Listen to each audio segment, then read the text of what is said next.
What's up, everybody, and welcome back to Two Faces of a Matter. It's your girl Jay here, and today is Spiritual Series Sunday. But it has been several months since I've done a Spiritual Series Sunday video, and I did a video on why they ended kind of thing. But just like to sum it up, I was going through, I wasn't really going through anything. It was just, I was going through a time where I really just needed to be oh God, thank you for that. I was going through a time where I needed to be fed rather than me teaching.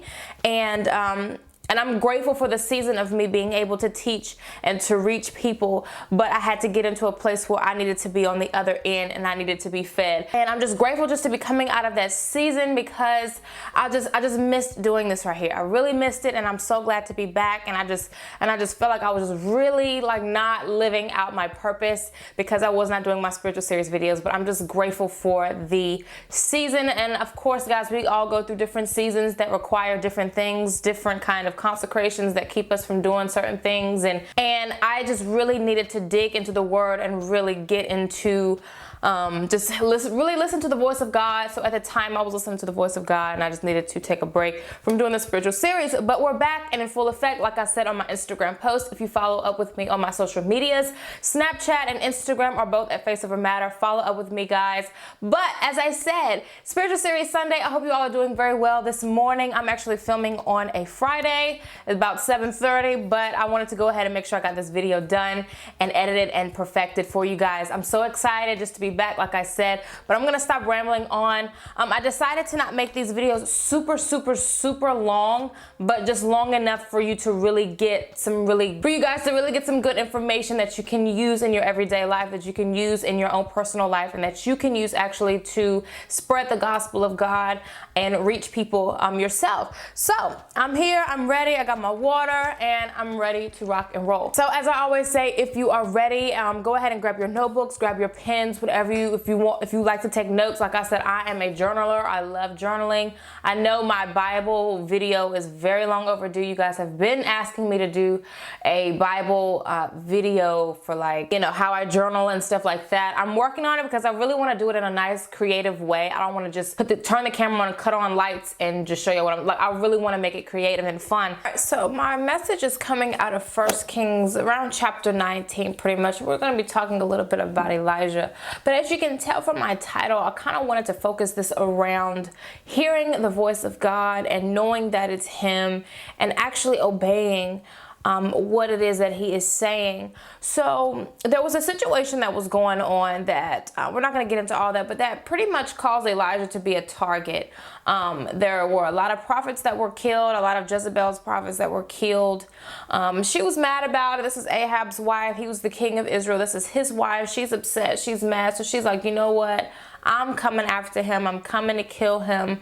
Send him this message. Get the message back to him that I'm coming to kill him. I'm coming to get him. And that's just what was going on. So at the time, you know, Elijah's looking like, yo, what do you mean you're coming? Like, you know, he's freaking out. So what he does is he runs to a cave. He runs to the wilderness to hide. And there at the cave is where I really want to focus my message. So what was going on? He runs to this wilderness to hide. He doesn't want to be found. He's not trying to get killed, obviously. And he doesn't really understand it. So in the cave, he's contemplating, and he's talking to God, and he's telling him, you know, God, you know, they broke the covenant with you. They disrespected you. You know, they did all the disrespect to you to basically bash your name. And here they are coming after me. I'm the only one left, and they're coming after me to kill me. So he's pretty much talking to God, how we do all the time. We complain about the issues in our lives. So that's pretty much what he's doing right here. So you can imagine, like, just think about it in reality. I feel like that's sometimes how we have to read the word. Think about it, putting yourself into their shoes. You think about it, you can imagine the fear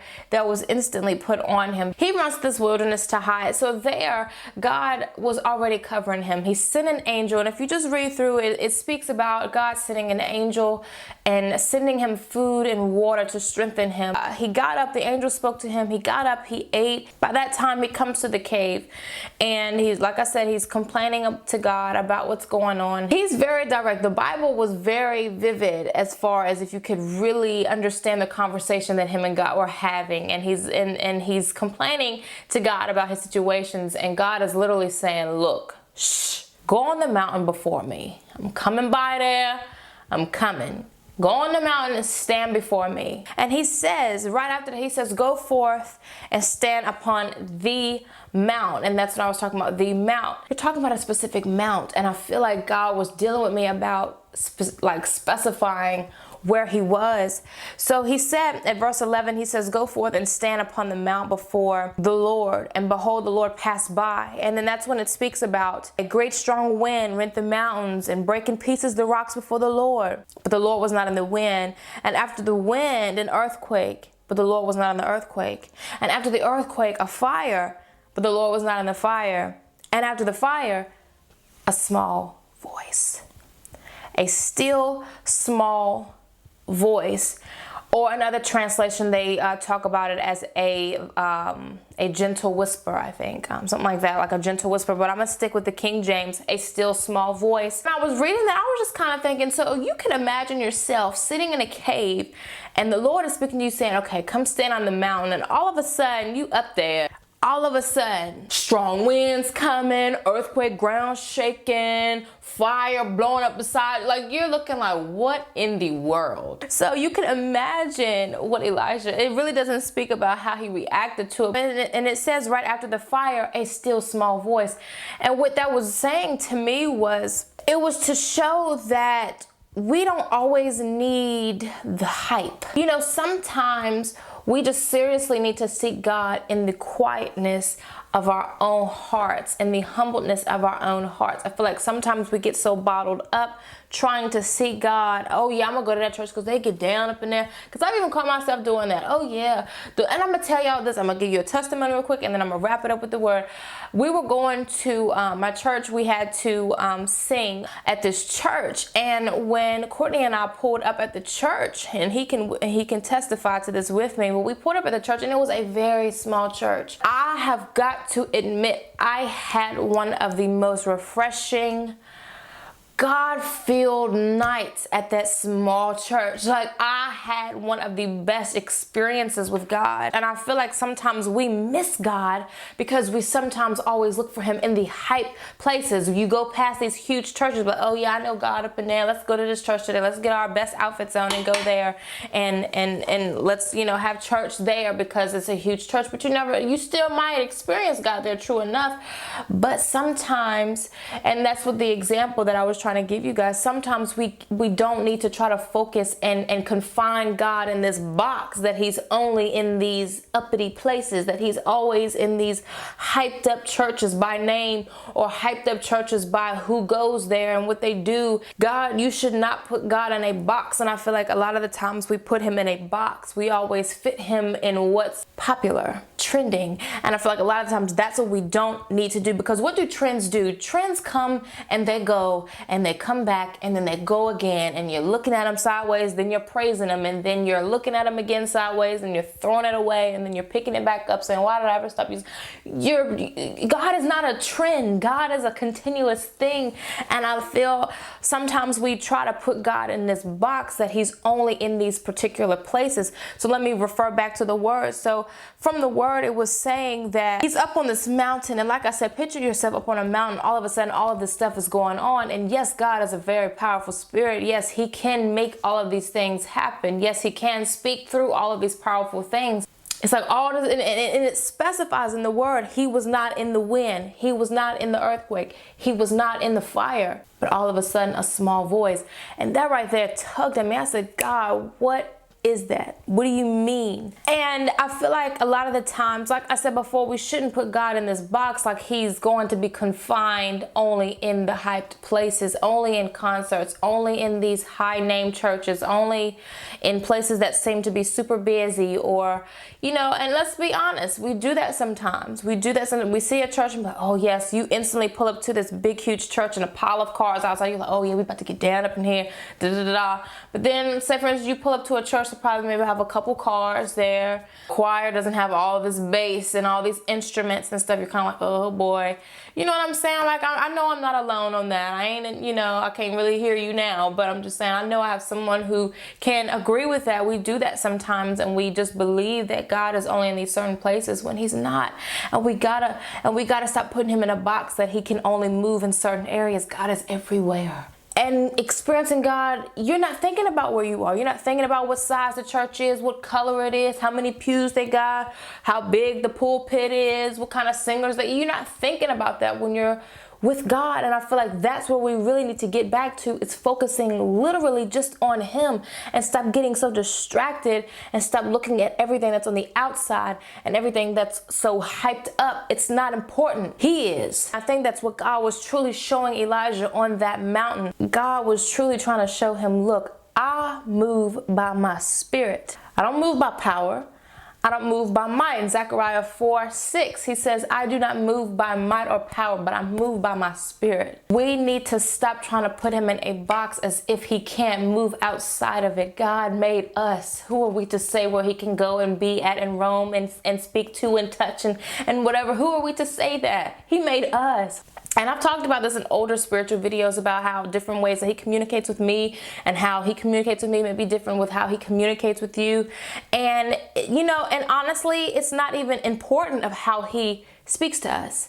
What's important is if we can hear his voice and if we obey what he's saying. And he is not limited or confined to a single matter of communication with his people. He communicates with us because he loves us, and he knows that we need that level of communication, but that level of communication comes with us. It comes from our desire to have that communication with him. If we don't care to have that communication, he's not going to make himself super available. You know what I'm saying? He's always there. He's always talking. He's always listening.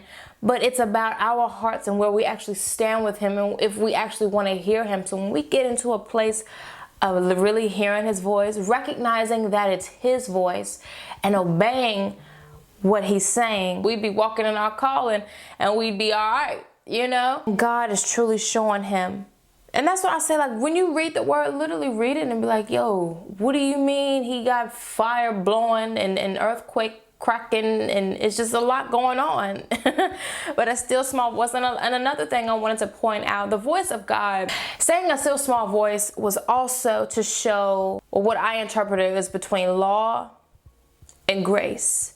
When you read the Old Testament and how the law worked, you had the commandments, and you know, you had the law of Moses, Moses' laws, you had those, and if you didn't do it, you were killed. You were sent away, you were killed, you were slaughtered, you were put in jail, you were everything under the sun. You were done. There was no second chances. Oh yeah, I'm gonna give you a second chance, child. You good, slap on the wrist, keep going. No, you were out, you were done. And think about all the things that we've done. We would have been gone. I know I would have been out of here, you know? And then you got grace. You got the earthquake, the fire, the strong wind, blowing and breaking rocks, burning your beady balls off the back of your neck. You got all that over here. That's the law. But then you got a still small voice over here. And I feel like God was showing Elijah grace. Because no one's perfect. We all have our skeletons. Grace. And God was showing him in all of that, and all of the chaos, and all of the law that is so unmerciful, a still small voice bringing comfort, bringing peace, bringing calmness, righteousness, showing the righteousness, showing love, showing mercy, all that over here in the still small voice. He was showing him the difference and the gift of salvation that was before him. We miss that with God sometimes, and I heard Stephen Furtick say it first. If we really truly get to a place where we understand that we do not deserve any grace, any mercy, any love, we don't deserve any of it. If we get to a place where we really understand that we don't deserve any of it, I'm going to say it again. If we get to a place where we realize we don't deserve any of it, we will truly learn how to appreciate God and what he's done. That's all I have for you guys. So I thank you so much for watching. Again, please subscribe if you have not already. Share this video. Go ahead and share, please. I ask that you share. Allow this allow this word to reach a lot of people. Not anything for my glory at all. It's all for God's glory. I just want him to be magnified and for his word to be spread and for people to know that he is love and that he loves you. And despite anything that you have done wrong, anything that you are ashamed of, anything that you may regret in your life, God loves you in spite of that. And yeah, so as always, if you're new, I'm Jay, and if you're not new, I just thank you so much for supporting me with whatever I do here with my channel. Like I said, guys, spiritual series are back in full effect, 9 a.m. Eastern Standard Time every Sunday morning. Sometimes they may vary. Like I said before, sometimes I may put one out during the week, just depending on how I'm feeling and how the Lord is moving. And sometimes I might not have one on a Sunday. Like I said, I don't like to put God in a box on which day I like to do stuff, so I just want him to flow, and whatever day he wants me to post it, I will do so. So if it's not continuously on every Sunday, I'm shooting and aiming for every week a new spiritual series Sunday, but they are aimed for Sundays. So I love you guys so much. Thank you so much for watching. And of course, God willing, I will definitely see you all in my next video. Bye.